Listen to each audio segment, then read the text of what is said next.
Bien, dans Photoshop, je vais ouvrir l'image originale, enfin celle que j'avais déjà transformée en PSD, pourquoi pas.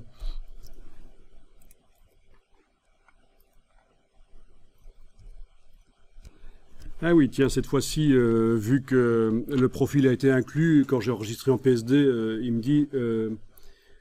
vous vous souvenez que tout à l'heure, j'avais attribué le profil sRGB.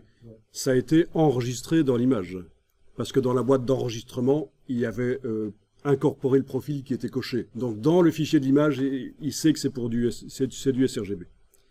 Bon, je dis que je l'ouvre avec le profil incorporé, ça veut dire que je l'ouvre en tant qu'image sRGB. Photoshop me fait une simulation d'un moniteur bas de gamme sRGB dans la fenêtre, même si je suis sur un moniteur haut de gamme. C'est ce qu'on appelle la compensation à l'affichage, c'est vraiment la base de la gestion des couleurs. Quand on fait de la retouche, on voit l'image telle qu'elle sera sur le matériel final. Et vous voyez tout à l'heure, quand j'ai fait enregistrer sous, j'avais ceci qui était coché en fait. Donc dans les métadonnées de l'image PSD sur le disque dur, il est indiqué que c'est pour du matériel sRGB. Voilà, raison pour laquelle là j'ai eu le message, alors que quand j'avais ouvert le JPEG, je ne l'avais pas eu tout à l'heure. Alors, deuxième manière de créer des images noir et blanc, la désaturation, qui a l'avantage de garder l'image en RVB, et donc on peut continuer à mettre de la couleur. Bon, ben c'est tout bête, on va dans Image, Réglages, et là vous avez la désaturation.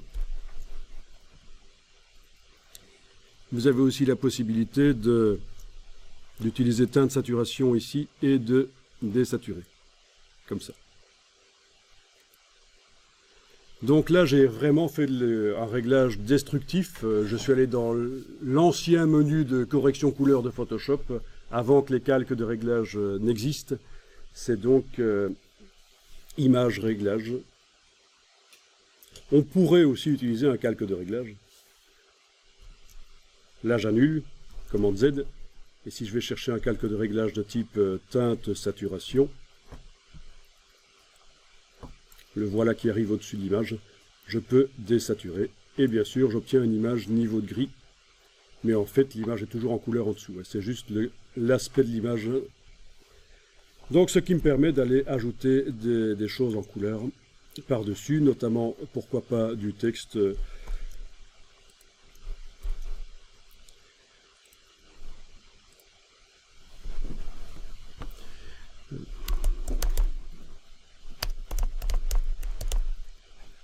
Voilà. Le texte est petit, alors je vais passer à l'outil de déplacement et faire un commande T pour faire une transformation manuelle sur le texte. Il était assez petit ici chez moi. Donc là, j'ai juste utilisé l'outil texte là, j'ai cliqué sur l'image, j'ai tapé quelque chose, puis je suis passé à l'outil de déplacement là, et j'ai fait commande T. J'ai pris les poignées avec la touche majuscule pour agrandir. Et donc, ce texte peut avoir de la couleur. Si je repasse à l'outil texte maintenant, en étant sur ce calque texte,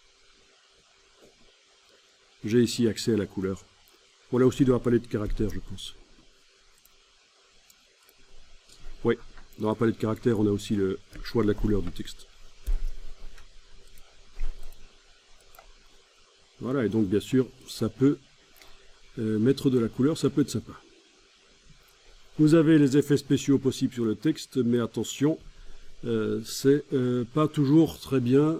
N'abusez pas des effets spéciaux, les ombres, les biseaux, parfois c'est mieux quand c'est simple. Surtout qu'en plus la mode maintenant, c'est la mode des aplats, le flat design, donc avec un peu de dégradé qui revient, c'est la tendance en 2017 quand même, les dégradés. Il faut suivre les tendances un peu, c'est malheureux. Mais bon, on n'est pas toujours obligé de les suivre non plus, on peut aussi prendre le contre-pied et faire quelque chose de complètement décalé. Mais c'est important, et c'est pour ça que je vous disais, abonnez-vous à des flux qui vous informent sur la technique, mais aussi sur le graphisme. Et pour ça, il faut dire ce qui est, Facebook est pas mal. Il y a énormément de groupes et de pages qui sont en fait reliés à des sites web de graphisme, des agences de pub, etc. et qui tout ce qui diffuse sur leur site web est diffusé aussi sur Facebook. Vous avez ça dans votre feed Facebook. Alors, petite astuce quand même super importante quand on travaille le texte, que ce soit dans Illustrator, InDesign ou Photoshop, c'est l'approche des caractères. Là, et là, je vais l'avoir dans la palette caractères. Menu fenêtre caractères. Bon, accessoirement, il est indiqué que la langue de ce calque texte, c'est en anglais. Ça posera juste un problème pour le correcteur orthographique et si j'ai plusieurs lignes de texte pour la césure, la coupure des mots. Mais bon, c'est pas très grave ici.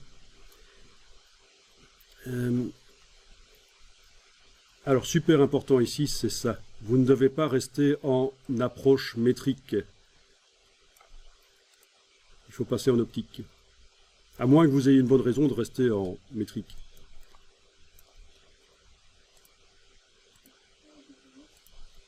Alors, la différence, on va la voir quand on passe de optique à métrique. C'est, et on le voit ici par exemple, pour entre le S et le P, je passe à métrique. Là, je repasse en optique. Mais en fait, c'est la gestion, c'est ce que les graphistes doivent faire sur les titres depuis des dizaines d'années, bien avant l'infographie même. C'est la gestion des espacements entre les lettres. Il faut que, vu de loin, le mot fasse bloc, en fait, qu'on n'ait pas l'impression qu'il y ait des trous entre certaines lettres. C'est l'espacement entre les lettres. Vraiment, au 19e siècle, ça se faisait déjà, ça.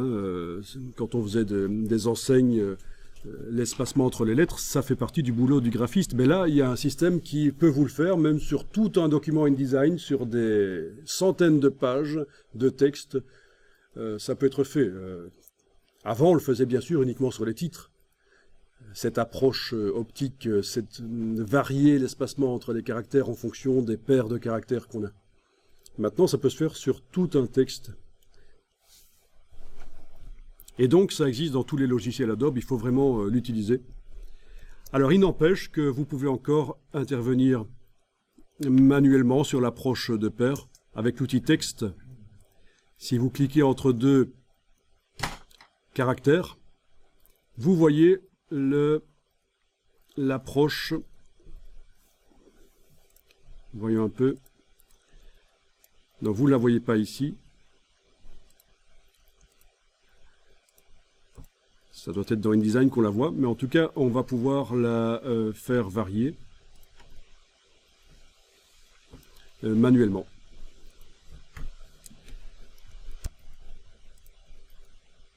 Donc en cliquant entre deux caractères, voilà, on peut faire varier ça.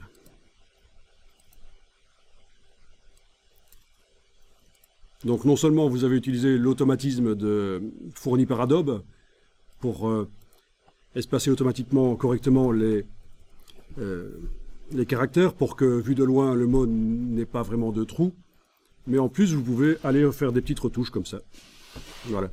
Ah oui, alors l'astuce dans Photoshop pour arriver à modifier rapidement, c'est la touche commande. Regardez ce qui se passe ici. Plutôt que de taper chaque fois ou d'aller chercher dans le menu, touche commande. Et là, je clique et je bouge de gauche à droite et j'ai un curseur en fait. C'est bien caché. Hein, ça, vous avez dans les boîtes Photoshop cette petite astuce du curseur caché en fait. Donc c'est la touche commande, et je clique et je glisse sur le cartouche ici, et ça fait varier la valeur.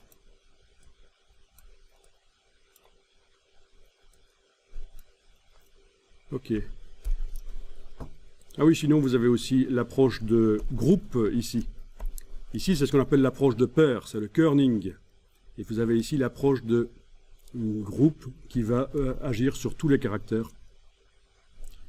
Même chose ici. Il va falloir que je les sélectionne. Peut-être bien. Non.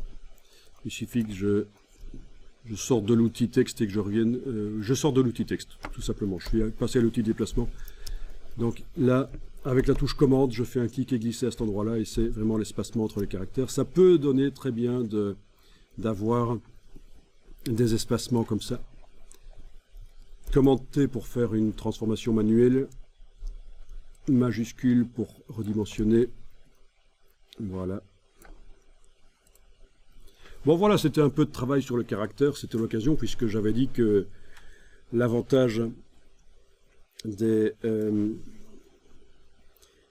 désaturer, c'est que l'image en fait reste RVB. D'accord, l'image est restée RVB, j'ai juste désaturé grâce à un calque de réglage dans la palette des calques. L'image niveau de gris qu'on avait avant, elle peut aussi être retransformée en RVB pour remettre de la couleur dedans, hein, c'est pas un problème. Hein. L'exercice précédent, l'image à une seule couche, niveau de gris, peut être transformée bien sûr en RVB.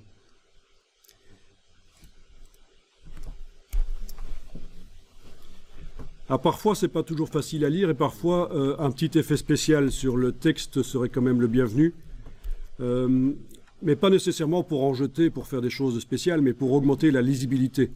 C'est ce que je vais faire peut-être ici, en mettant un effet spécial sur le calque de texte. Vous avez les effets spéciaux ici. Vous avez une lueur externe, par exemple. D'accord ? Lueur externe. Vous obtenez bien sûr la même chose si vous allez dans le menu calque, style de calque. C'est les effets spéciaux. Voilà, et on peut éventuellement éclaircir autour des lettres grâce à cet effet spécial. Il va falloir jouer ici. Là-dessus, voilà, on voit que ça commence à apparaître. L'opacité. Voilà, voilà. Vous pouvez aussi faire une lueur externe qui n'éclaircit pas, mais qui va plutôt assombrir. Il suffit de choisir ici une couleur sombre et changer le mode ici à la place de superposition, mettre produit. Et voilà. Et là, ça va augmenter la lisibilité puisque c'est quand même une image complexe avec ses maillots, etc. Ça peut donner bien. Donc c'est vraiment un effet spécial qui a pour but d'augmenter la lisibilité.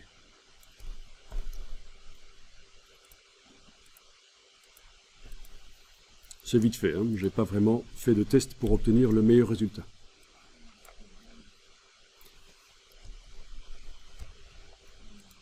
Je vais enregistrer le travail ici, ça va être la version 2. Alors, on a souvent entendu dire que du texte dans Photoshop, il ne fallait pas le faire parce que ça pixelise. Quand on zoome sur le texte, on voit que c'est des pixels. Il y a des escaliers. Mais c'est plus vrai de nos jours. On peut très bien faire des affiches avec du texte dans Photoshop, c'est pas du tout un problème. Et le texte peut sortir très net, sans problème. Il suffit de savoir que vous devez enregistrer le document au format PDF. Faites le test. Vous avez du texte dans votre image là ? Vous faites enregistrer sous, vous allez enregistrer au format Photoshop PDF. Ça va être lisible dans un lecteur de fichiers PDF, hein, comme Acrobat. Alors bien sûr, si c'est pour imprimer, il faudrait avoir un PDF CMJN. Il faudrait le faire passer par InDesign et le réexporter en PDF CMJN ou le transformer en CMJN dans Photoshop. Donc ce que je vais vous montrer ici n'est pas valable pour envoyer ça chez un imprimeur, c'est une image quand même qui reste RVB pour l'instant. Donc Photoshop PDF.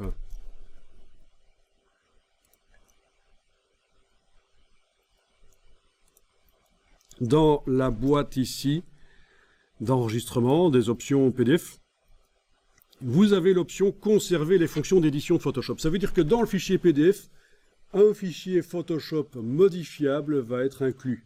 le PDF va être lourd à cause de ça, mais quand on va ouvrir le PDF dans Photoshop par la suite, c'est comme si on ouvrait un fichier Photoshop. On retrouve les calques et tout. Donc à vous de voir si c'est juste un fichier PDF que vous voulez transmettre ou pas. Je vais faire les deux, tiens, je vais faire conserver les fonctions d'édition de Photoshop. Voilà.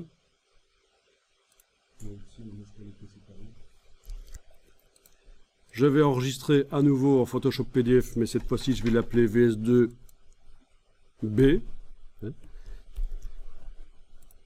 Et dans cette version-là, je vais décocher les fonctions d'édition de Photoshop. Donc quand j'ouvrirai le PDF dans Photoshop, celui-là, les calques, je vais plus avoir les calques, ce sera plus vraiment comme si j'ouvrais un fichier Photoshop. Alors, voyons. Ah, okay. Voyons au niveau détail. Voilà. Donc, comme prévu, le PDF enregistré au départ de Photoshop avec les fonctions d'édition de Photoshop dedans, 21,7 mégas. Le PDF sans les fonctions d'édition, 2,3 mégas.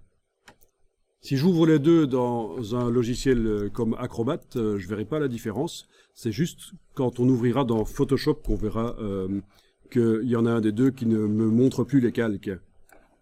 Vous avez comme ça plusieurs formats qui permettent d'intégrer les fonctions d'édition de Photoshop en fait. Et ça existe aussi dans Illustrator. Vous avez possibilité d'enregistrer dans Illustrator avec les fonctions d'édition. Vous voyez que je suis en train de passer de l'un à l'autre. Là, on ne voit pas la différence quand on est dans un logiciel de lecture de PDF. Bon, par contre, ce qui est intéressant de constater, c'est que ça vient de Photoshop et le texte est super net. Si je zoome, il est vectoriel. Donc, ce qu'on vous racontait, oui, il faut pas faire du texte dans Photoshop, ça pixelise. Ben, c'est pas vrai. L'effet spécial, l'ombre est pixelisée, bien sûr. Enfin, l'ombre, la lueur externe. Mais le texte, vous voyez que il est vectoriel, donc ça sort super net. Vous pouvez faire des affiches dans Photoshop ou n'importe quoi avec de la typo dans Photoshop. Si vous l'exportez en PDF, ça marche. Vous récupérez ça dans InDesign pour faire l'intégrer à une mise en page si vous voulez même. Donc les deux ont vraiment de la netteté, pas de problème. Vous saviez ça? Qu'on pouvait avoir du texte super net. Tu dis? Oui, mais Photoshop intègre du vectoriel aussi maintenant. Oui, oui. Donc, oui, il y a aussi des formes vectorielles dans Photoshop. Et c'est quand même une avancée. Parce que c'est vrai que faire des affiches avec du texte net dans Photoshop, avant, il fallait que la définition y soit. Il fallait faire des affiches très grandes. Non, c'est bien. Alors, les trois programmes se rejoignent, c'est-à-dire que, oui, dans Illustrator et Photoshop, il y a des fonctions qui ressemblent pas à de l'Illustrator qui sont mises dans Photoshop, et des fonctions Photoshop qui sont mises dans Illustrator. Donc oui, la possibilité, c'est aussi de faire dans InDesign. Disons que tu bénéficies pas des effets spéciaux de Photoshop pour le texte. C'est ça.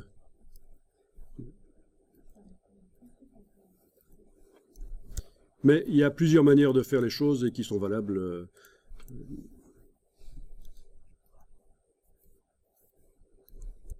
Ok, je ferme ça.